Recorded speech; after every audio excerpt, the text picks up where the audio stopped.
জুলকারনাইন এমন একজন বাদশা, জুলকারনাইন তিনি তার ওজির অথবা তার সন্তানদেরকে বলতেছে, বাবারে আমার তো সম্পদের কমতি নাই, আমার তো কোনো অর্থের কমতি নাই, কিন্তু তোমাদের কাছে একটা উপদেশ আমি দেব, তোমাদের কাছে আমি একটা কথা বলবো, আমার কথাটা ওসিয়তটা তোমরা রাখবে। হুজুর কি ওসিয়ত করবেন বলেন? জুলকারনাইন বলেন, আমি যখন মারা যাব, আমি যখন ইন্তেকাল করব, তখন তোমরা কি করবে?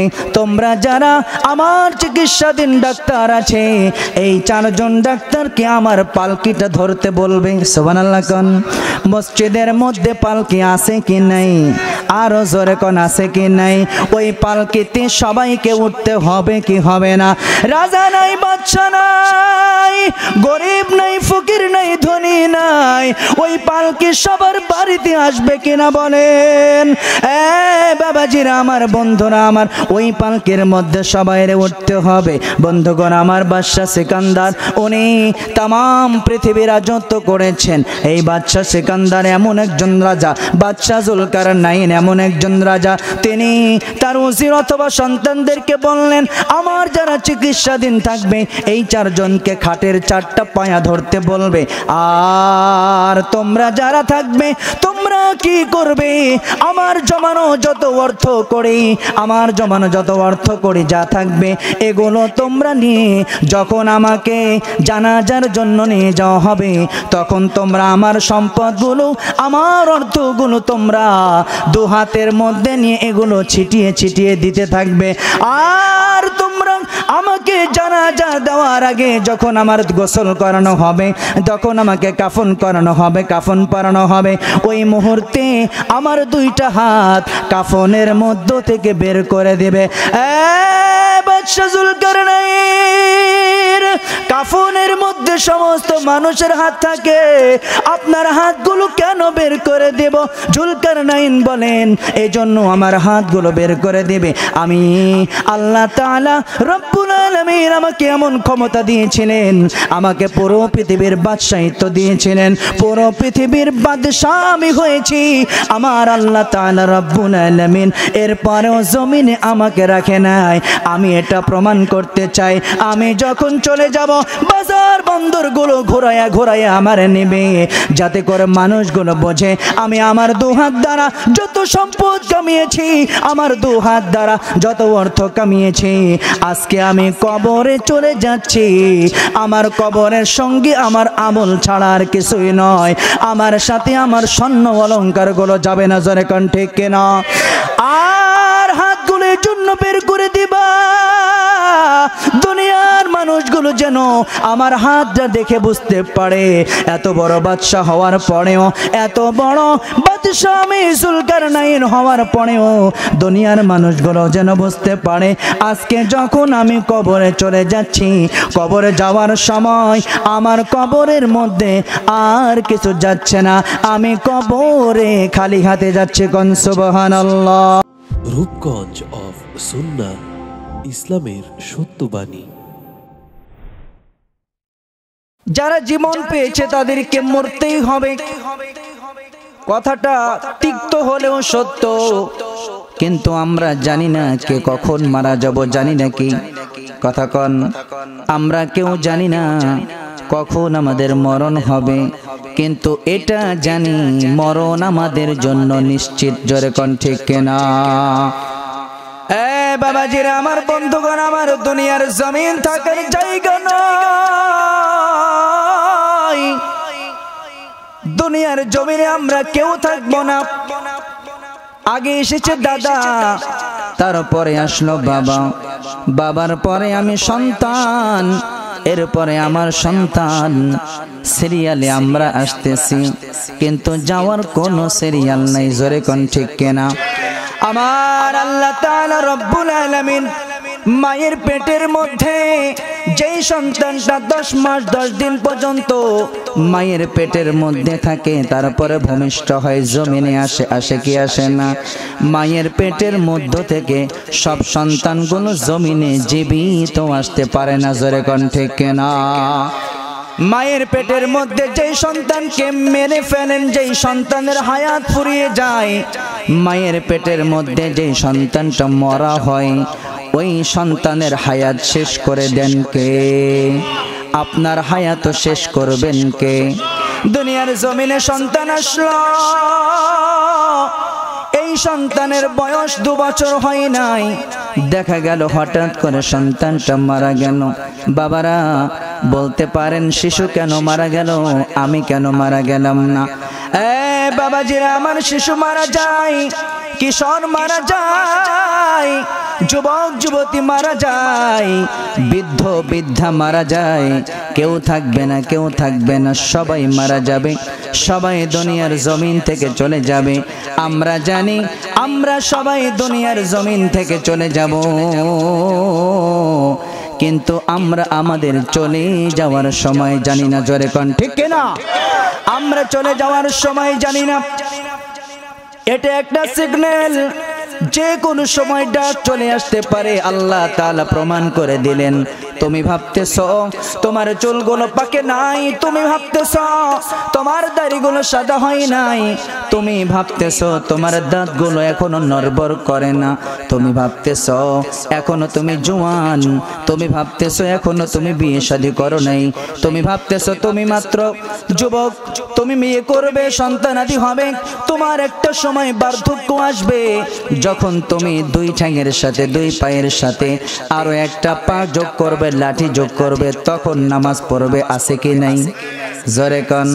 আরে বাবা চল মসজিদে চল, কয় না না না মসজিদে যাব না, এখনো যাবার সময় হয় নাই। কিরে বাবা নামাজ কেন ধরো নাই? নামাজ ধরার এখনো সময় হয় নাই, মেয়েটার বিয়ে দেই। কথা কোন। আছে কি নাই? বাবারা আমার, বন্ধুগণ আমার, আমার আল্লাহ তাআলা রব্বুল আলামিনের জন্য আমাদের কাছে জ্বলন্ত ভাবে রেখে দিলেন।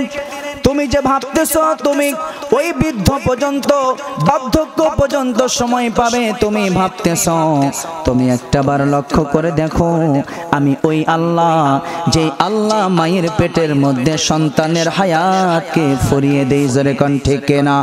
আমি ওই আল্লাহ, যে আল্লাহ ছোট্ট বাচ্চাকে জমিনে আসার পরে তাকে 1.5 বছর, 2 বছর, 2-4 বছর, 3 বছর, 6 মাস, 3 মাস বাঁচায় রাখি, আবার নিয়ে যাই। আমি ওই আল্লাহ, আমি কিশোরদেরকে 7-8 বছর, 10 বছর পর্যন্ত বাঁচায় রাখি, তারপরে আবার নিয়ে যাই। আমি ওই আল্লাহ, যারা যুবক, যাদের শরীরের রক্তগুলো গরম, যারা যুবতী, যাদের চেহারাগুলো সুন্দরী, আমি আল্লাহ তাআলা রব্বুল আলামিন তাদেরকে নিয়ে যাই। তাহলে তোমরা বৃদ্ধ হওয়ার পরে বার্ধক্যকালের জন্য কেন অপেক্ষা করতেছো? আমি আল্লাহ তো বার্ধক্যকালের আগে অনেকগুলো কাল রেখেছি। মায়ের পেটে রেখেছি, শিশুকাল রেখেছি, কিশোরকাল রেখেছি, যুবককাল রেখেছি। আমি আল্লাহ যে কোনো সময় তোমার জন্য মালাকুল মাউতরে পাঠাইতে পারি। জোরে কোন ঠিক কিনা? মালাকুল মাউত যে কোনো সময় আসতে পারে কি পারে না? এই আওয়াজ করে বলেন, পারে কি পারে না? আল্লাহ তাআলা রব্বুল আলামিন মালাকুল মাউতকে যে কোনো সময় পাঠাতে পারে। দুনিয়ার কোন মানুষকে ঘুষ দিয়ে আপনি আপনার বাড়ির সামনে থেকে সরাইয়া দিতে পারবেন। আপনার ওয়ারেন্ট চালু হয়ে গেলে আপনি সেইটাকে পিছাইয়া দিতে পারবেন। কিন্তু এমন একজন ফেরেশতা মালাকুল মাউত, যিনি আপনার দুয়ারে এসে দাঁড়াইলে তাকে কোনো কিছু দিয়ে বিদায় করা যায় যায় যায়। জোরে বলেন যায়। বাবারা আমার, বন্ধুগণ আমার, আমরা জানি আমাদের হায়াত আছে, কিন্তু জানি না কতটুকু সময় পর্যন্ত আমার হায়াত আছে, আপনার হায়াত আছে। আল্লাহর নবী রাহমাতুল লিল আলামিন বলেন, ক্বালান নবী সাল্লাল্লাহু আলাইহি ওয়াসাল্লাম, আদ-দুনিয়া মাজরাতুল আখিরা, দুনিয়াটা হচ্ছে ক্ষেত স্বরূপ। আপনাকে দুনিয়াতে পাঠানো হয়েছে, দুনিয়া থেকে আমল করে আপনি সেটা সঙ্গে করে নিয়ে যাবেন। একজন কৃষক জমিনের মধ্যে আবাদ করে, চাষাবাদ করে, এই কৃষক যখন জমিনের মধ্যে চাষাবাদ করে তখন তার মধ্যে আনন্দ থাকে, আমার জমিনের মধ্যে ফসলগুলো ভালো হবে, যখন ফসলগুলো ভালো হয় অথবা মন্দ, ফসলগুলো একটা সময় কাঁচা থেকে পেকে যায়, তখন কৃষকগুলো কি করে, জমিনের ফসলগুলো সেগুলো কেটে কেটে ঘরে নিয়ে আসে। কৃষকের মনে শান্তি আছে কি নেই? জমিনটা হলো ঠিক তদ্রূপ আমার আল্লাহ তাআলা রব্বুল আলামিন আপনাকে পাঠিয়েছেন, আমাকে পাঠিয়েছেন এজন্য জমিন থেকে ভালো আমলগুলো করে আমরা যেন কবরে যেতে পারি। জোরে কোন ঠিক কিনা? দুনিয়ার জমিন থাকার জায়গা নয়, চাইলেই যেহেতু থাকতে পারবো না, আপনাকে যেহেতু বিদায় নিতেই হবে, নিতেই হবে, নিতেই হবে, আমাকে যেহেতু বিদায় নিতেই হবে, তাহলে দুনিয়ার মায়াই কেন পড়ে আছি? বাবারা, আমার আল্লাহ তাআলা রব্বুল আলামিনকে প্রশ্ন করি, আল্লাহ তুমি আমাদেরকে বানাইলা কেন? আল্লাহ তাআলা রব্বুল আলামিনের কাছে প্রশ্ন করলে প্রশ্নের জবাবে আমরা কি শুনবো? আল্লাহ তাআলা বলেন, ওমা খালাকুতুল জিন্না ওয়াল ইনসা ইল্লা লিয়াবুদুন। আল্লাহু আকবার। আল্লাহ তাআলা বলেন মানব এবং দানব, তার মানে হলো মানুষ এবং জিন দুইটা জাতিকে আমার আল্লাহ তাআলা রব্বুল আলামিন বিশেষ করে ইবাদতের জন্য সৃষ্টি করেছে। কোন সুবহানাল্লাহ। কেন সৃষ্টি করেছে? কেন কেন কেন কেন আল্লাহ তাআলা রব্বুল আলামিন ইবাদতের জন্য সৃষ্টি করেছে। এখন বলেন তো ইবাদত কাকে বলে? ইবাদত কাকে বলে? নামাজকে ইবাদত বলে, রোজাকে ইবাদত বলে, হজকে ইবাদত বলে, যাকাতকে ইবাদত বলে, দান সদকাকে ইবাদত বলে, বলে কি বলে না? তার মানে হলো আল্লাহ তাআলা এটাই বুঝিয়েছেন, জমিনের মধ্যে আমি ও বান্দা তোমাদেরকে পাঠাইলাম, জমিনের মধ্যে যাওয়ার পরে তোমরা কি করবে? আমার নবী রাহমাতুল লিল আলামিনকে তোমরা পরিপূর্ণ অনুকরণ করবে। কোন সুবহানাল্লাহ। আল্লাহর নবী রাহমাতুল লিল আলামিন বলেন, ক্বালা নবী সাল্লাল্লাহু আলাইহি ওয়াসাল্লাম, লা ইউমিনু আহাদুকুম হাত্তা আকুনা হাব্বা ইলাইহি মিন ওয়ালিদিহি ওয়া ওয়ালাদিহি ততক্ষণ পর্যন্ত তুমি পরিপূর্ণ মুমিনে কামেল হতে পারবে না যতক্ষণ পর্যন্ত তোমার সবকিছু দেখে রহমাতুল লিল আলামিনকে বেশি মহব্বত না করবে। কোন সুবহানাল্লাহ। নবীকে যতক্ষণ পর্যন্ত পরিপূর্ণ অনুকরণ না করতে পারবেন, যাকে অনুসরণ করা যায় তাকে মহব্বত করা যায়, ঠিক কিনা? আমার প্রতি যদি ভালোবাসা না থাকে, মহব্বত না থাকে, তাহলে আমার প্রতি আপনার ঘৃণা তৈরি হবে, ঠিক কিনা? মহব্বত যদি থাকে তাহলে আমার কথাগুলো শুনতে চাইবেন, ভালো লাগবে, অথবা শোনার জন্য চেষ্টা করবেন। এজন্য মহব্বত থাকলেই সেই ব্যক্তিকে অনুকরণ করা যায়। কোন সুবহানাল্লাহ। আল্লাহকে বলে, আল্লাহ তোমার ইবাদতের জন্য পাঠাইলা, ও আল্লাহ ইবাদতের জন্য আমাদেরকে পাঠাইলা। আল্লাহ তোমার কত মাখলুককে বানাইলা, 17,999টা মাখলুকাত। আমরা আশরাফুল মাখলুকাত বাদে এতগুলো মাখলুকাত বানাইলা। এই মাখলুকাতের মধ্যে আমাদেরকে এত গুরুত্ব দিয়ে কেন বানাইলা? আল্লাহ তাআলা বলেন, লাকাদ খালাকনাল ইনসানা ফি আহসানি তাকওয়িম। আল্লাহু আকবার। আল্লাহ তাআলা রব্বুল আলামিন বলেন, বান্দা তোমাদেরকে সুন্দর অবয়ব দ্বারা সৃষ্টি করেছি, তোমাদেরকে আমি সুন্দর অবয়ব দ্বারা সৃষ্টি করেছি। বলেন তো, যে জিনিসটা অত্যন্ত মায়া করে করা হয়, অত্যন্ত গুরুত্ব সহকারে করা হয়, ওই বিষয়টার প্রতি মায়া থাকে কি থাকে না? জোরে কোন। আজকে যদি আল্লাহ এই হাতটা হাতের জায়গায় না রাখতো, এই নাকটা যদি নাকের জায়গায় না রাখতো, এই কানটা যদি কানের জায়গায় না রাখতো, এই মুখটা যদি মুখের জায়গায় না রাখতো, তাহলে আমাদের জন্য অসুবিধা হতো কি হতো না? কথা কন, কথা বুঝেন আপনারা, কথা বুঝেন? আমাদেরকে যদি এমন করা হতো, এই নাকটা যদি মাথার পিছনে দেওয়া হতো, তাহলে যখন খাবারটা সামনে আনা হতো, খাবারটা যদি পচা হতো, খাবারটা যদি বাসি হতো, পচা গন্ধ বের হতো, তাহলে প্লেটটাকে পিছনে নিয়ে ঘ্রাণ নেওয়ার পরে তারপরে আবার সামনে আনতে হতো, ঠিক কিনা?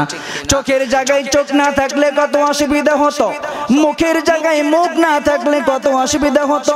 আল্লাহ তাআলা রব্বুল আলামিন এত নিখুঁত করে আপনাকে সৃষ্টি করলেন, আমাকে সৃষ্টি করলেন, এত সুন্দর অবয়ব দিলেন আল্লাহ। বলেন তো, এত সুন্দর করে যেই আল্লাহ আপনাকে সৃষ্টি করলেন, ওই আল্লাহর কি আপনার প্রতি আমার প্রতি মায়া আছে কি নাই? আরো জোরে বলেন আছে কি নাই? আরো আওয়াজ করে বলেন আছে কি নাই? বাবাজিরা আমার, বন্ধুগণ আমার, এক্সাম্পল দিয়ে বোঝাতে চাই। আপনি সন্তানের বাবা হয়েছেন, আপনার সন্তান যদি 15 লক্ষ টাকা নষ্ট করে ফেলে, তাহলে আপনার কষ্ট লাগবে কি লাগবে না? জোরে কোন। কিন্তু আপনার সন্তানকে মানুষের মতো মানুষ বানাইতে গিয়ে যদি আপনার 30 লক্ষ টাকা চলে যায়, কষ্ট আছে? জোরে কোন আছে? 15 লক্ষ চলে গেল, কষ্ট পাইলেন, 30 লক্ষ গেল, কষ্ট পাইলেন না? বাবারা আমার, আপনার মনের ইচ্ছা হলো আমি একজন বাবা হিসেবে আমার সন্তানকে মানুষের মতো মানুষ বানাতে চাই, ঠিক কিনা বলেন? একজন বাবার ইচ্ছে যদি এমন হয়, ওই বাবার যদি 30 লক্ষ না 30 কোটিও চলে যায়, তারপরও বাবার কোনো আফসোস নাই। বাবার সন্তানটা যদি ইঞ্জিনিয়ার হয়, বাবার সন্তানটা যদি ডক্টর হয়, তাহলে বাবার তো সোনাই সোহাগা, বাবার জন্য কোনো কষ্ট নাই। জোরে করেন ঠিক কিনা? বন্ধুগণ আমার, আর যদি ওই বাবার সন্তান যদি এমন হতো, ওই বাবার সন্তান যদি এমন হতো, সন্তানকে মানুষের মতো মানুষ বানাইতে পারলো না, সন্তানকে যদি গোছাইতে পারলো না, সন্তানটাকে যদি মানুষের কাতারে না আনতে পারলো, সন্তান যদি মদ খায়, গাঁজা খায়, জুয়া খেলে, যাবতীয় হারাম কাজগুলো করে, যদি সন্তানটা এমন হয়ে যায়, তাহলে ওই বাবার কষ্ট আছে কি নাই? যেরকম, তাহলে বোঝা গেল একজন বাবা সন্তানকে মানুষ করতে পারলে বাবার ভালো লাগে, একজন বাবা সন্তানকে মানুষ না করতে পারলে বাবার কষ্ট লাগে। লাগে কি লাগে না? বাবারা আমার, বন্ধুগণ আমার, আমার আল্লাহ তাআলা রব্বুল আলামিন এত সুন্দর করে আপনারে বানাইলো, আমারে বানাইলো। ওই আল্লাহ বলেন, লা তাকনাতু মির রাহমাতিল্লাহ, ইন্নাল্লাহা ইয়াগফিরুয যুনুবা জামিআ, ইন্নাহু হুয়াল গফুরুর রহিম। আল্লাহ যদি বান্দাকে ক্ষমা করতে চায়, বান্দা তুমি বুঝো নাই ভুল করেছো, বান্দা তুমি বুঝো নাই অপরাধ করেছো, বান্দা তুমি বুঝো নাই নামাজ ছেড়ে দিয়েছো, বান্দা তুমি বুঝো নাই তুমি অন্যায় পথে চলেছো, বান্দা তুমি এখন বুঝতে পেরেছো ওই পথগুলো ভুলের পথ ছিল, ওই পথগুলো খারাপ পথ ছিল। বান্দা তুমি এখন বুঝে গিয়েছো, বোঝার সাথে সাথে যদি তুমি তওবা করো আর যদি তুমি আমার কাছে ফিরে আসো, আমি আল্লাহ তোমার জীবনের সব গুনাহ মাফ করে দেব। কোন সুবহানাল্লাহ। আরো আওয়াজ করে বলেন সুবহানাল্লাহ। আল্লাহ তাআলা রব্বুল আলামিন সব গুনাহ মাফ করবেন। কেন? যদি আল্লাহর কাছে ফিরে আসেন। আল্লাহর দয়া আছে কি নাই? আল্লাহ বলেন, আমি অত্যন্ত দয়া করে বানাইছি, মায়া করে বানাইছি, ভালোবাসা দিয়ে বানিয়েছি। আমি আল্লাহর অত্যন্ত দয়া মায়া তোমাদের প্রতি। বাবারা আমার, বন্ধুগণ আমার, একটা বার লক্ষ্য করে দেখেন, যদি আজকে আপনি হসপিটালের মধ্যে যান, আপনার চিকিৎসার জন্য হসপিটালের মধ্যে ঢোকানো হলো, যদি আপনাকে একটা অক্সিজেন নাক দিয়ে শ্বাস প্রশ্বাস নেন, দুইটা চোখ দ্বারা আপনি দেখেন, আপনার মুখ দ্বারা কথা বলতে পারেন, বাবারা একটা বার লক্ষ্য করে দেখেন কত মানুষের পা নাই, ঠিক কিনা? একটা বার লক্ষ্য করে দেখেন কত মানুষের হাত নাই, একটা বার লক্ষ্য করে দেখেন কত মানুষের চোখ নাই, একটা বার লক্ষ্য করে দেখেন কত মানুষের কানে শোনে না, ঠিক কিনা? এই বাবারা আমার, বন্ধুগণ আমার, যার হাত নাই সে বোঝে হাতের কি প্রয়োজন, যার পা নাই সে বোঝে পায়ের কত দরকার, যার জবান নাই সে জানে জবানটা কত প্রয়োজন ছিল। যে কানে শোনে না বধির, সে জানে কানে শোনাটা তার জন্য কত জরুরি ছিল। এই বাবারা আমার, বন্ধুগণ আমার, একটা একটা করে মিলিয়ে দেখেন, আপনার সাথে আমার সাথে লক্ষ লক্ষ কোটি কোটি টাকার সম্পদ আল্লাহ তাআলা বিনা টাকাতে দিয়ে রেখেছে। কোন সুবহানাল্লাহ। আল্লাহ তাআলা রব্বুল আলামিন এত কিছু দিলেন, কোনদিন টাকা চাইছে নাকি? জোরে কোন? কোনদিন টাকা চাই নাই, কোনদিন পয়সা চাই নাই। আল্লাহ তাআলা একটা কথাই বলেন, তোমাদেরকে অত্যন্ত মায়া করে বানাইলাম, মহব্বত করে বানাইলাম বান্দারে, তোমাদেরকে সৃষ্টি করলাম আমার গোলামি করার জন্য, আমার ইবাদত করার জন্য। জোরে কোন ঠিক কিনা? তাহলে আল্লাহ তাআলার ইবাদত আমাদের করা দরকার আছে কি নাই? জোরে কোন আছে কি নাই? এই বাবারা, যদি আজকের এখন থেকে শুরু করি, তাহলে এই মাহফিলের মধ্যে যারা আমরা বসলাম, আমাদের ইবাদত হচ্ছে কি হচ্ছে না? জোরে কোন হচ্ছে কি হচ্ছে না? আমরা বসার কারণে আমাদের গুনাহ মাফ হচ্ছে কি হচ্ছে না? এই বাবারা আমার, বাহিরে যারা বসে আছেন, টিভির সামনে যারা বসে আছেন, তারা ইচ্ছা অনিচ্ছায় বিভিন্ন রকম নোংরামিগুলো দেখতেছেন, বেগানা নারীগুলোর দিকে দেখতেছেন। কিন্তু মাহফিলের মধ্যে বসে যখন আপনি সুন্দরভাবে মাহফিলের মধ্যে বসে যখন কথাগুলো শুনতেছেন, সুবহানাল্লাহ, আলহামদুলিল্লাহ, আল্লাহু আকবার বলতেছেন, আল্লাহ তাআলা রব্বুল আলামিন আপনার আমলনামার মধ্যে নেকি দিয়ে দিচ্ছে। কোন সুবহানাল্লাহ। জানি না এই মাহফিল আজকে আমাদের জন্য শেষ হয়ে যায় কিনা, ঠিক কিনা? কথা বলেন। এই মাহফিল শেষ করে আমরা বাড়ি যাব, এর গ্যারান্টি আছে? জোরে কোন? আমি রূপগঞ্জ থেকে এসেছি, আমি রূপগঞ্জে যেতে পারবো, এর কোনো গ্যারান্টি আছে? এই স্টেজ থেকে যে নড়তেই পারবো না, এটাও তো হতে পারে। কথা বলেন। তাহলে আসার সিরিয়াল আছে, যাওয়ার কোনো সিরিয়াল? এই বাবারা আমার, বন্ধুগণ আমার, যেহেতু আসার সিরিয়াল আছে, যাওয়ার সিরিয়াল নাই, যে কোনো সময় ডাক চলে আসতে পারে, যে কোনো সময় আমাকে আপনাকে চলে যেতে হতে পারে। তাহলে আমাকে আপনাকে কি করতে হবে? আমাদের নির্দিষ্ট সময়গুলো কাজে লাগাইতে হবে, ঠিক কিনা বলেন? জোরে কোন ঠিক কিনা? আমার আল্লাহ তাআলা বলেন, বান্দা তোমাদেরকে যে নিয়ামত দিলাম, নিয়ামতের শুকরিয়া আদায় করো। আল্লাহ তাআলা বলেন, লা ইন শাকারতুম লা আযীদান্নাকুম ওয়া লা ইন কাফারতুম ইন্না আযাবি লাশাদীদ।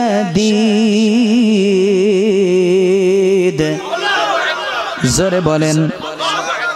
এই বাবাজিরা আমার, বন্ধুগণ আমার আল্লাহ তাআলা বলেন, লা ইন শাকারতুম লা আযীদান্নাকুম ওয়া লা ইন কাফারতুম ইন্না আযাবি লাশাদীদ। তোমাদেরকে যে নিয়ামত দেয়া হলো, ওই নিয়ামতের শুকরিয়া তোমরা আদায় করো। আর যদি ওই নিয়ামতের শুকরিয়াগুলো আমরা আদায় করি, তাহলে আল্লাহ তাআলা খুশি হবেন এবং আমাদের নিয়ামতগুলো বাড়িয়ে দিবে। কোন সুবহানাল্লাহ। বাবাজিরা আমার, বন্ধুগণ আমার, আল্লাহ তাআলা রব্বুল আলামিন যে নিয়ামত দিলেন, ওই নিয়ামতের শুকরিয়া আদায় করা দরকার আছে কি নাই? আর যদি এই নিয়ামতের শুকরিয়াগুলো আদায় না করি, তাহলে আল্লাহ তাআলা আমাদের জন্য কঠিন আযাব রেখেছেন। জোরে কোন ঠিক কিনা? আরো জোরে কোন ঠিক কিনা?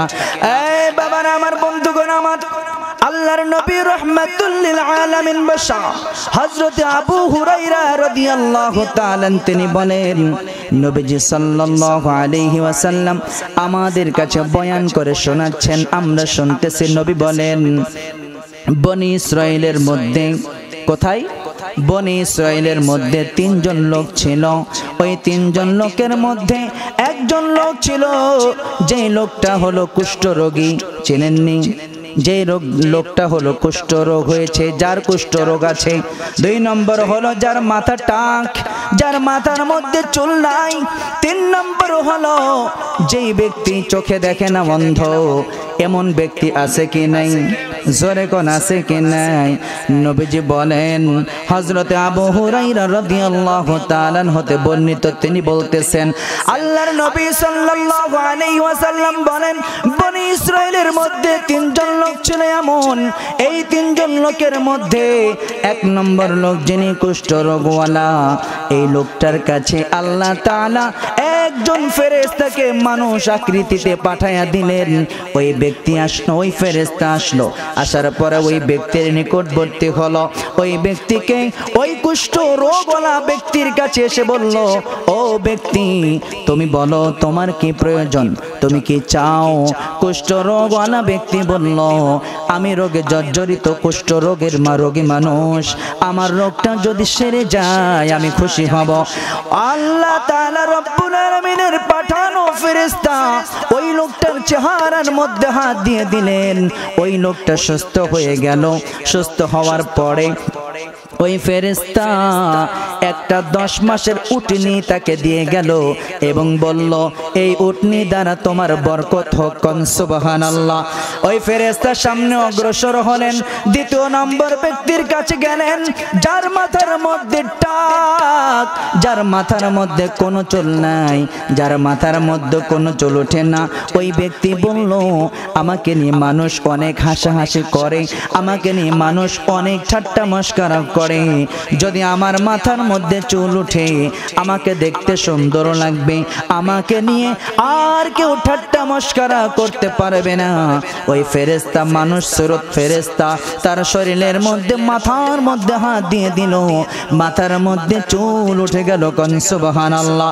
ওই ফেরেশতা মানুষ আকৃতি সুরতের ফেরেশতা ওই ব্যক্তিটা কোন ব্যক্তিকে একটা গাভী দিয়ে গেল। 3 নম্বর ব্যক্তির কাছে চলে গেল, যেই ব্যক্তি অন্ধ, চোখে দেখে না। ওই ব্যক্তির কাছে যাওয়ার পরে জিজ্ঞেস করলো, ভাই তুমি তো অন্ধ, তুমি কি চাও বলো? সেই ব্যক্তি বলল, আমি চোখে দেখি না, যদি আমি চোখে দেখি তাহলেই হবে। আমার আল্লাহ তাআলাকে বলো আমার চোখটাকে যেন পূর্ণ আবার সুস্থ দিয়ে দেয়, আমি যেন আমার চোখ ফিরে পাই, আমি যেন আমার চোখ দ্বারা আবার দেখতে পাই, কোন সুবহানাল্লাহ। 3 নম্বর ব্যক্তিকে একটা বকরি দেওয়া হলো আর বলা হলো, এর মাধ্যমে আল্লাহ তাআলা তোমার বরকত দিন। ফেরেশতা চলে গেল। বহু বছর পরে ওই ফেরেশতা আল্লাহ তাআলার পক্ষ থেকে জমিনের মধ্যে ওই বনি ইসরাইল গোত্রের মধ্যে ওই 3 ব্যক্তির কাছে আবার আসলো। আসার পরে প্রথম ব্যক্তির কাছে যখন আসলো, আসার পরে বলল, হে ব্যক্তি আমি তো মুসাফির মানুষ, আমার কিছু প্রয়োজন, তুমি আমাকে কিছু দান করো। সেই ব্যক্তি বলল, আমার তো দান করার মতো কিছু নাই। ফেরেশতা বলল, তোমার তো অনেক সম্পদ হয়েছে, অনেক সম্পদ আছে, তুমি সেখান থেকে আমাকে কিছু দান করো। ওই ব্যক্তি বলল যে না, আমার এগুলো দান করা যাবে না, এগুলো আমার বাপ দাদার সম্পদ, পূর্বপুরুষের সম্পদ, এগুলো আমি কোথাও দিতে পারবো না, ব্যয় করতে পারবো না। বন্ধুগণ আমার, বাবাজিরা আমার, আল্লাহ তাআলাকে সে তো খুশি করতে পারলো না, জোরে কোন ঠিক কিনা? তার নিয়ামত দিয়েছেন কে? আল্লাহ তাআলা একটা উটনি থেকে তাকে এইরকম শ উট তাকে আল্লাহ তাআলা দিয়েছেন, জোরে কোন ঠিক কিনা? 2 নম্বর ব্যক্তির কাছে চলে গেল, যার মাথার মধ্যে চুল গজিয়েছিল, ওই ব্যক্তির কাছে চলে গেল।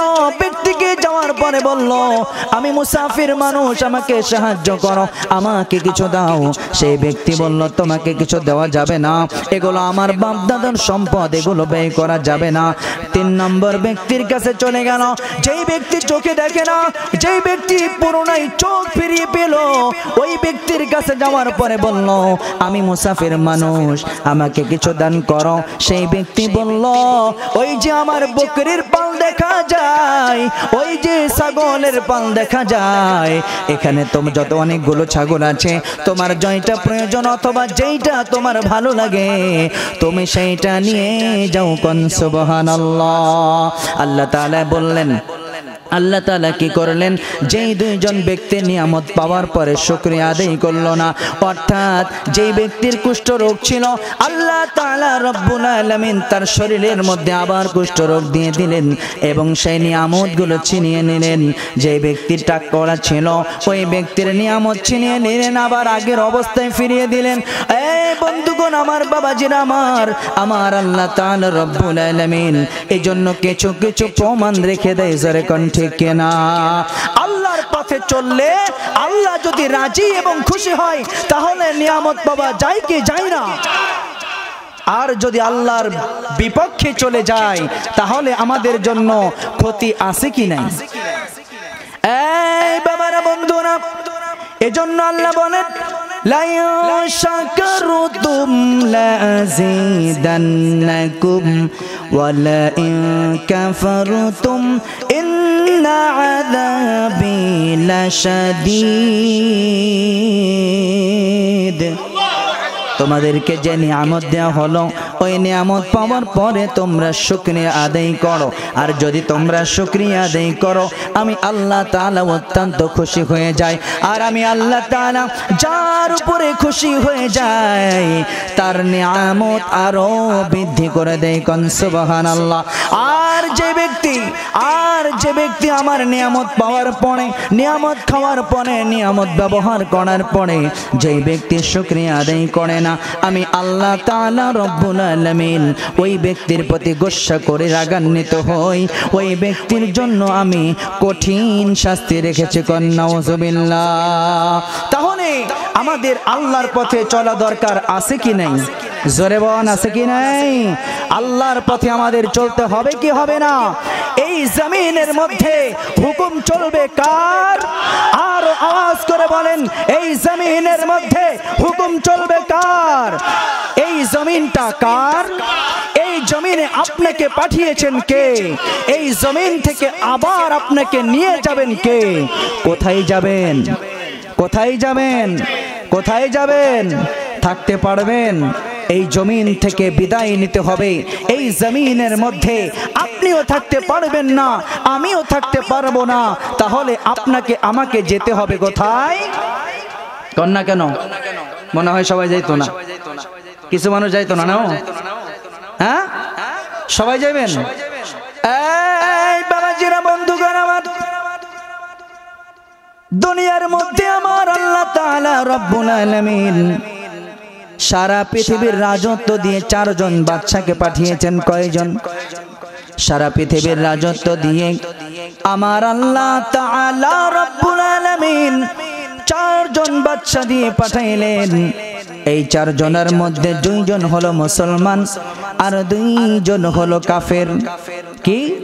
দুইজন হলো মুসলমান আর দুইজন হলো কাফের। এই বাবাজিরা আমার, বন্ধুগণ আমার, আল্লাহ তাআলা রব্বুল আলামিন দুজনকে পাঠাইলেন যারা কাফের।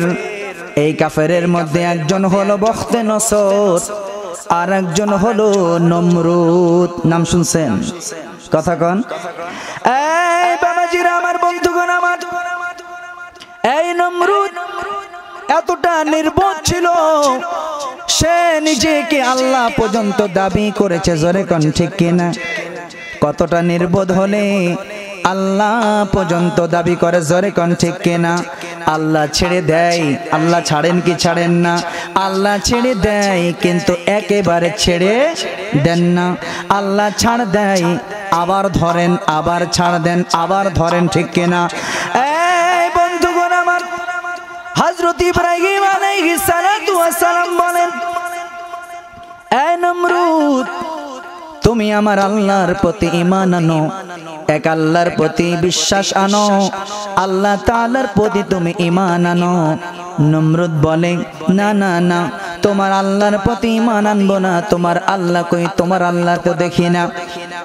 হযরত ইব্রাহিম আলাইহিস সালাতু ওয়াস সালাম বলেন, আমার আল্লাহ তাআলা রব্বুল আলামিন তোমার মতো না। আমার আল্লাহ হলো এক এবং অদ্বিতীয়। আমার আল্লাহ তাআলার সাথে কাউকে শরীক করা যায় না। আল্লাহ তাআলা রব্বুল আলামিন তোমার মতো না। নমরুদ কয়, তোমার আল্লাহর সাথে আমি যুদ্ধ করব, তোমার আল্লাহর সাথে আমার যুদ্ধ করতে হবে। তোমার জন্য তোমার যন্ত্রণায় আমি থাকতে পারতেছি না। তোমার আল্লাহ তাআলাকে যদি আমি মেরে ফেলি তাহলে তুমি ইব্রাহিমও শেষ হয়ে যাইবা, আমার রাস্তাও ক্লিয়ার হয়ে যাইব। নাউজুবিল্লাহ। নমরুদ লম্বা ঘটনা সংক্ষিপ্ত করে বলি, আসমানের মধ্যে একটা যানের মাধ্যমে শকুন, 4টা শকুনের মাধ্যমে একটা যান বানায়া আসমানের মধ্যে উঠলেন। এই শকুনগুলো যখন বড় বড় বিশাল বিশাল শকুনগুলো যখন আসমানের মধ্যে ওঠেন, এই 4টার উপরে যদি একটা মানুষ ভর করে উঠতে পারবে কি পারবে না? পারবে না? দেখবেন গ্রামগঞ্জে অনেক জায়গায় ঘুড়ি ওড়ায়, আছে কি নাই? আছে। একটা ঘুড়ি আছে, কি বলে এটাকে, ডাহক না কি জানে বলে। এটা মানে অনেক শক্তিশালী হয়, এটা ধরে রাখা যায় না, গাছের সাথে বা কোথাও বেঁধে রাখতে হয়, এমন একটা কন্ডিশন আসে না? এরকম পরিস্থিতি আসে না? এই 4টা শকুনকে এমন ভাবে হিষ্টপুষ্ট করলো, তাদের মুখের সামনে খাবার বেঁধে দিল। যখন এগুলা খাবার জন্য উপরের দিকে লক্ষ্য করে তখন তারা উঠতে থাকে। এই 4টার উপরে ভর করে নমরুদ উঠল। নমরুদ কিছু খাবার এবং পানি সংগ্রহ রেখে দিল, সংগ্রহ করে তার কাছে রাখলো। উপরে যাইতে থাকলো। একদিন 1 রাত, 2 দিন 2 রাত, 3 দিন 3 রাত পর্যন্ত উপরে উঠল। ওঠার পরে নমরুদ তার কাছের তীর দ্বারা ধনুকগুলো বের করে আল্লাহ বরাবর তীর মেরে দিল। নাউজুবিল্লাহ। সে মনে করলো আমি 3 দিন 3 রাত পর্যন্ত আসমানের উপরে উঠেছি, এই বুঝে আল্লাহর রাজত্ব পেয়ে গিয়েছি। এখন যদি আমি তীর লক্ষ্য করে, এখন যদি আল্লাহকে লক্ষ্য করে তীর ছড়ি, তাহলে এই তীরটা গিয়ে আল্লাহকে মেরে ফেলবে। নমরুদ কি করলো? তীর আসমানকে লক্ষ্য করে নমরুদ কি করলো? তীরগুলো যখন ছুড়লো, আল্লাহ তাআলার দয়া আছে কি নাই? জোরে কোন আল্লাহ তাআলার দয়া আছে কি নাই? আমার আল্লাহ তাআলা রব্বুল আলামিন মাছের রক্ত দ্বারা তীরকে লাল করে দিলেন। কোন সুবহানাল্লাহ। ফেরেশতার মাধ্যমে মাছের রক্ত দ্বারা তীরকে লাল করে দেওয়া হলো। ওই তীরগুলো নিয়ে নমরুদ যখন আবার নিচে নামলো, আসার পর ইব্রাহিম আলাইহিস সালাতু ওয়াস সালামকে বলে, ইব্রাহিম তোমার আল্লাহর সাথে যুদ্ধ করেছি, তোমার আল্লাহকে তো মেরে ফেললাম, তোমার আল্লাহর সাথে যুদ্ধ করেছি, এই যে দেখো ফেরত তীরগুলোর মধ্যে রক্ত রেগে আছে। নাউজুবিল্লাহ। এই বাবাজিরা, আমার বন্ধুগণ, আমার ইব্রাহিম নবীকে আগুনে ফালাইলো। আগুনের ক্ষমতা নাই ইব্রাহিম নবীকে পুড়িয়ে ফেলার জন্য। ততক্ষণ পর্যন্ত আল্লাহ তাআলা রব্বুল আলামিন নমরুদকে বারবার ছাড় দিয়েছেন, বারবার করে ছেড়ে দিয়েছেন, কিছু করেন নাই। কিন্তু যখন দিনের দাওয়াত নিয়ে ইব্রাহিম নবী, এই নবীর প্রতি যখন টর্চার শুরু করা হলো, তখন আল্লাহ তাআলা নমরুদকে আর ছাড় দিলেন। এই বাবাজিরা, আমার বন্ধুগণ, আমার ইব্রাহিম নবীর প্রতি যখন জুলুম করা হলো, আমার আল্লাহ তাআলা রব্বুল আলামিন তখন আর নমরুদকে ছাড় দিলেন না। এবার নমরুদ কয়, ইব্রাহিম, ও ইব্রাহিম, তোমার আল্লাহ যদি বেঁচে থাকে তাহলে তোমার আল্লাহকে বলো আমি আমার সৈন্য সামন্ত্র নিয়ে যুদ্ধের জন্য রেডি আছি। নমরুদ কি করলো? সৈন্য সামন্ত্র নিয়ে রেডি হলো, আল্লাহ তাআলার জন্য, আল্লাহ তাআলার বাহিনীর জন্য অপেক্ষা করতে থাকলো। কিছু সময় পরে দেখতে পেল সাদা আসমানটা, সাদা আকাশটা কালো মেঘে ঝেয়ে যাচ্ছে। কোন সুবহানাল্লাহ। ইব্রাহিম, ইব্রাহিম, তোমার আল্লাহ কি ভয় পাইছে? তোমার আল্লাহ কেন এখনো যুদ্ধের জন্য কোনো কিছু করতেছে না? ইব্রাহিম নবী কয়, অপেক্ষা করো, আমার আল্লাহ তাআলা রব্বুল আলামিন আমার আল্লাহর বাহিনী পাঠিয়ে দিয়েছে। কোন সুবহানাল্লাহ। এক ঝাঁক মশা চলে আসলো। এই মশাগুলো আসার পরে এই যুদ্ধের মধ্যে যতগুলো সৈন্য সামন্ত ছিল, সমস্ত সৈন্য সামন্তগুলোকে কামড়াতে লাগলো। কামড়াইতে কামড়াইতে তাদের শরীরের গোশতগুলো খেয়ে ফেললো, নাক দিয়ে কান দিয়ে মাথার মধ্যে প্রবেশ করলো, মগজগুলো খেয়ে ফেললো। এক সময় দেখা গেল সমস্ত সৈন্য সামন্তগুলো জমিনের মধ্যে কঙ্কাল হয়ে পড়ে গেল। কোন সুবহানাল্লাহ। মানুষ থেকে কঙ্কাল বানায়া দিল কে? আর জোরে কোন কঙ্কাল বানায়া দিল কে? ওই আল্লাহ এখনো আছে কি নাই? এই জমিনে ওই আল্লাহর হুকুম চলবে কি চলবে না? জোরে কোন চলবে কি চলবে না? ওই আল্লাহর হুকুম জমিনে চলবে। এই বাবাজিরা আমার বন্ধে চলে গেল, কোন সুবহানাল্লাহ। মাথার মধ্যে যাওয়ার পরে আল্লাহ চাইলে পারতেন ওই নমরুদকে সাথে সাথে শেষ করে দেওয়ার জন্য, কিন্তু আল্লাহ তাআলা শেষ করলেন না। আল্লাহ তাআলা সময় নিলেন যেন দুনিয়ার মানুষ বুঝুক আমি আল্লাহ কোন ক্ষমতার মালিক। জোরে কোন ঠিক কিনা? এই বাবাজিরা আমার বন্ধুরা আমার আল্লাহ তাআলা রব্বুল আলামিন এই নমরুদের জন্য যেই মশাটাকে পাঠাইলেন, সেনাপতি মশা, মাথার মধ্যে চলে গেল। মাথার মধ্যে যাওয়ার পরে মগজ খাওয়া শুরু করলো। মগজ খায়, মগজের মধ্যে কামড় দেয়। মগজের মধ্যে কামড় দিলে তখন নমরুদের অবস্থা অনেক খারাপ হয়ে যায়। নমরুদ প্রথমে বুঝতে পারে নাই কি করবে। বিভিন্ন রকম চিন্তা ফিকির চিকিৎসা কোনো কিছু দিয়ে যখন কাজ হয় না, লাস্ট পর্যন্ত ওই সময়ের জন্য সবচেয়ে অপমানজনক কাজ ছিল জুতার বাড়ি খাওয়া। তখন সে নিজেই তার পায়ের জুতা খুলে যখন সে তার মাথার মধ্যে আঘাত করলো, আঘাত করার সাথে সাথে সে একটু আরাম পাইল। কোন সুবহানাল্লাহ। মাথার মধ্যে জুতার বাড়ি মারার পরে নমরুদ যখন আরাম পাইল, নমরুদ তখন চিন্তা করলো আমি তো একটু আরাম পাইলাম, তার মানে এখন আমাকে বেঁচে থাকার জন্য, ভালো থাকার জন্য আমার মাথার মধ্যে জুতার বাড়ি চালু রাখতে হবে, ঠিক কিনা? এই বাবাজিরা আমার দুজন মানুষ নিযুক্ত করলো। তারা পালাক্রমে জুতার বাড়ি মারতে লাগলো। একজন জুতার বাড়ি মারে, অন্যজন বিশ্রাম করে, অন্যজন জুতার বাড়ি মারে, অন্যজন বিশ্রাম করে। এইভাবে যখন জুতার বাড়ি পালাক্রমে চলতে থাকলো, চলতে 40 দিন যখন হয়ে গেল, আল্লাহ তাআলা রব্বুল আলামিন তখন ওই সেনাপতি মশাকে আদেশ দিল, বাকি মগজটু খেয়ে তুমি মশা বের হয়ে যাও। কোন আল্লাহু আকবার। জুতার বাড়ি মারা হলো, মাথা ফেটে গেল। দেখা গেল মাথার মধ্যে বিন্দু পরিমাণে মগজ আর নাই। কে করেছে? জোরে কোন ওই আল্লাহ। পারে কি পারে না? আল্লাহ তাআলা আপনাকে পাঠিয়েছেন অত্যন্ত মায়া করে, দয়া করে। আমি শুরুতেই বলছি আল্লাহ মায়া করেছেন, দয়া করেছেন। আজও পর্যন্ত রিজিক খাচ্ছেন, দিয়েছেন কে? হায়াতে বেঁচে আছেন, দিয়েছেন কে? মরণ আবার যখন আসবে দিবেন কে? সব কিছুর মালিক কে? বাবাজিরা আমার বন্ধুরা আমার, যারা আমার আল্লাহর সাথে বিরোধিতার জন্য চলে গিয়েছে, আল্লাহ তাআলা এগুলাকে আমাদের জন্য উপমা স্বরূপ রেখেছে। জোরে কোন ঠিক কিনা? এত কিছুর পরেও নমরুদ আজকে বেঁচে আছে নাকি মরে গেছে? নমরুদ আল্লাহ দাবি করছে বেঁচে আছে। হ্যাঁ আছে। এই বাবাজিরা, ফেরাউন বড় চালাক মানুষ। হযরতে মুসা কালিমুল্লাহ আলাইহিস সালাতু ওয়াস সালাম সময়কার মুসা আলাইহিস সালাতু ওয়াস সালামকে একটু শান্তি দিত না, অশান্তি করত, কষ্ট দিত, যন্ত্রণা দিত। আল্লাহ তাআলা রব্বুল আলামিন মুসা আলাইহিস সালাতু ওয়াস সালাম ওনাকে এক রাত্রিতে জানায়া দিলেন, মুসা রে, আজকে আপনি চলে যাবেন, আজকে আপনি আপনার দলবলগুলো নিয়ে বের হয়ে যাবেন।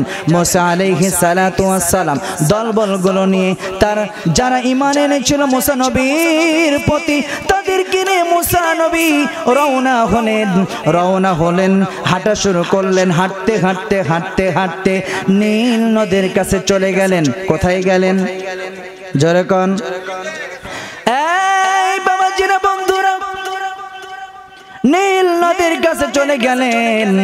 নীল নদের কাছে যাওয়ার পরে মুসা নবী সবাইকে বললেন, তোমরা এবার একটু পিছন ফিরে তাকাও। আল্লাহু আকবার। সকলে যখন পিছন ফিরে তাকাইলেন, তাকানোর পরে দেখতে পাইলেন পিছনে ফেরাউনের বাহিনী দেখা যায়। কাকে দেখা যায়? ফেরাউনের বাহিনী দেখা যায়। বন্ধুরা, বাবারা, আল্লাহ তাআলা তাআলা সব পারেন কি পারেন না? পিছনে তাকাইলে ফেরাউন বিপদ আছে কি নাই? জোরে কোন আছে কি নাই? সামনে তাকাইলে নীল নদ বিপদ আছে কি নাই? পিছনেও বিপদ, সামনেও বিপদ, দুই বিপদের মাঝখানে রেখেছেন কে? আল্লাহ তাআলা ঈমানদারদেরকে পরীক্ষা করেন কি করেন না? মুসা নবীর উম্মতদেরকে আল্লাহ পরীক্ষা করতেছে। মুসা নবী উম্মতদেরকে বললেন পিছনে তাকাও, পিছনে তাকাইলেন, তাকানোর পরে দেখলেন ফেরাউনের দলবল। সামনে তাকাইলেন, সামনে তাকানোর পরে দেখলেন নীল নদ। এমন কঠিন মুহূর্তে, এমন কঠিন পরিস্থিতিতে আমার আল্লাহ তাআলা রব্বুল আলামিন মুসা নবীরে কয়, মুসা রে, এ মুসা নবী গো, আপনার হাতের লাঠিটা দিয়া পানির মধ্যে আঘাত করেন। মুসা নবী আলাইহিস সালাতু ওয়াস সালাম হাতের লাঠি দ্বারা পানির মধ্যে আঘাত করলেন। আঘাত করার সাথে সাথে ওই গোত্রের জন্য, বনী ইসরাইল গোত্রের জন্য ওই নীল নদের মধ্যে শুকনা 12টা রাস্তা হয়ে গেল। কোন সুবহানাল্লাহ। কয়টা? 12টা রাস্তা হলো। 12 রাস্তার মধ্যে 12 গোত্রের মানুষ হাঁটা শুরু করলেন। হাঁটতে হাঁটতে রাস্তা শেষ হলো। মুসা নবী যখন এই নীল নদ পার হলেন, পার হওয়ার পরে মুসা নবী আবার বললেন, তোমরা এবার থামো। সবাই যখন থামলেন তখন বললেন, তোমরা আবার পিছনের দিকে তাকাও। পিছনের দিকে তাকাইলেন, তাকানোর পরে দেখা গেল ফেরাউন তার দলবল নিয়ে এই শুকনা রাস্তার মধ্যে উপস্থিত। ঠিক কিনা? এই শুকনা রাস্তার মধ্যে উপস্থিত। এবার মুসা নবীর উম্মতেরা কয়, মুসা নবী গো, এই ফেরাউন তো আমাদের পিছু ছাড়তেছে না, এবার বুঝি ধরা পড়ে যায়, এবার বুঝি বিপদ হয়ে যায়। মুসা নবী কয়, না, আমাদের সাথে কে আছে? আরো জোরে কোন কে আছে? আমাদের সাথে আল্লাহ আছে। আল্লাহ থাকলে কি কোনো অসুবিধা আছে? আছে?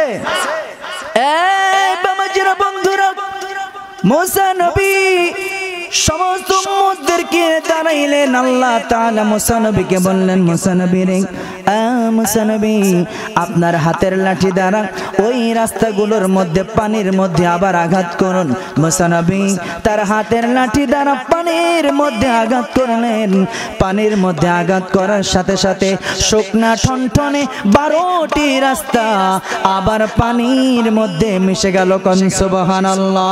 ওই নীল নদের মধ্যে ফেরাউনের দলবল সহ আল্লাহ তাআলা রব্বুল আলামিন সবাইকে ডুবিয়ে মারলেন, দুজনকে ছাড়া। কয়জনকে ছাড়া? সবাইকে ডুবিয়ে মারলেন দুজন। একজন হলো হামান আর একজন হলো ফেরাউন। এই দুজনকে এখনো মারেন নাই। এই ফেরাউন তখন বলতেছে, আনা মিনাল মুসলিমিন, আমি মুসলমান, আমি মুসলমান, আমি মুসা নবীর প্রতি ঈমান আনবো। কিন্তু এমন একটা সময় বলতেছে তখন আর ঈমান আনার কোন সময়। এই বাবাজিরা, এদেরকে একটু দেরিতে আল্লাহ তাআলা রব্বুল আলামিন দুনিয়া থেকে নিলেন। বন্ধুগণ আমার, যারা নবীদের বিরুদ্ধে চলে গেছে তাদেরকে আল্লাহ পাকড়াও করছেন কি করেন নাই? এই বন্ধুর বাবারা, এই ফেরাউন এত ক্ষমতাধর হওয়ার পরেও এই জমিনের মধ্যে ফেরাউন থাকতে পারছে? আরো জোরে কোন। এই জমিনে ফেরাউন থাকতে পারে নাই, এই জমিনের মধ্যে হামান থাকতে পারে নাই, এই জমিনের মধ্যে কেউ থাকতে পারবে না। ঠিক কিনা বলেন? এই বাবাজিরা, বন্ধুরা, দুনিয়ার জমিন থেকে আপনাকে আমাকে বিদায় নিতে হবে। দুনিয়ার জমিনটা এমনই, দুনিয়ার জমিনটা হলো কামাই রুজি করার জায়গা। দুনিয়ার জমিন থেকে কামাই করে আমাদের পর জগতে যেতে হবে। কোন ঠিক কিনা? পৃথিবীর মধ্যে 4 জন বাচ্চার মধ্যে মুসলমান 2 জন বাচ্চা। এই মুসলমান 2 জন বাচ্চার মধ্যে একজন হলো দাউদ আলাইহিস সালাতু ওয়াস সালামের সন্তান হযরতে সুলাইমান আলাইহিস সালাম। কোন সুবহানাল্লাহ। আরেকজন হলো বাদশা যুলকারনাইন। আমার আল্লাহ তাআলা রব্বুল আলামিন এই 2 জন বাচ্চাকে এমন ক্ষমতা দিয়েছিলেন, তারা পুরো পৃথিবীর রাজত্ব করেছে। কোন সুবহানাল্লাহ। এই বাবাজিরা, বন্ধুরা আমার, আল্লাহ তাআলা রব্বুল আলামিন এই দুজন বাচ্চাকে এমন ক্ষমতা দিলেন। এই বাবাজিরা আমার, বন্ধুগণ আমার, তাহলে মরণ আছে কি নাই? জোরে কোন। মনে হয় আপনি গো নাই, হয়তো কম মানুষের আছে না, কিছু থাইকা যাইবেন এমন কিছু। এই বাবাজিরা আমার, মরণ এমন একটা বিষয় যেই মরণ কাউকে ছেড়ে দেবে না। যার জীবন আছে তার মরণ আছে কি নাই? যে জীবন নিয়েছে তার মরণ আছে কি নাই? বন্ধুগণ আমার, বাবাজিরা আমার, আমার আল্লাহ তাআলা বলেন, কুল্লু নাফসিন যায়িকাতুল মাউত ওয়া ইন্নামা তুওয়াফাউনা উজুরাকুম ইয়াওমাল কিয়ামাহ ফামান যুহজিহা আনিন নারি ওয়া উদখিলাল জান্নাতা ফাকাদ ফাজ ওয়া মাল হায়াতুদ দুনিয়া ইল্লা মাতাউল গুরুর।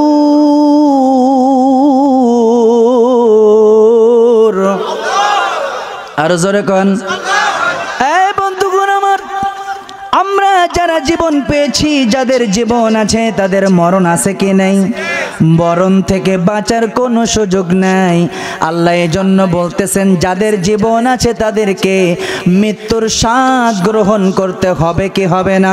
ওয়া ইন্নামা তুওয়াফাউনা উজুরাকুম ইয়াওমাল কিয়ামাহ। কিয়ামত দিবস আছে কি নাই?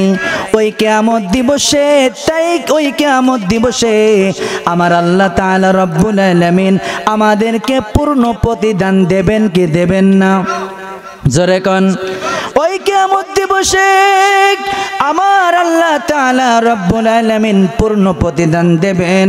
তার মানে হলো, যদি আপনি খারাপ করেন খারাপের প্রতিদান পাবেন, আর যদি আপনি ভালো করেন ভালোর প্রতিদানও পাবেন। ঠিক কিনা?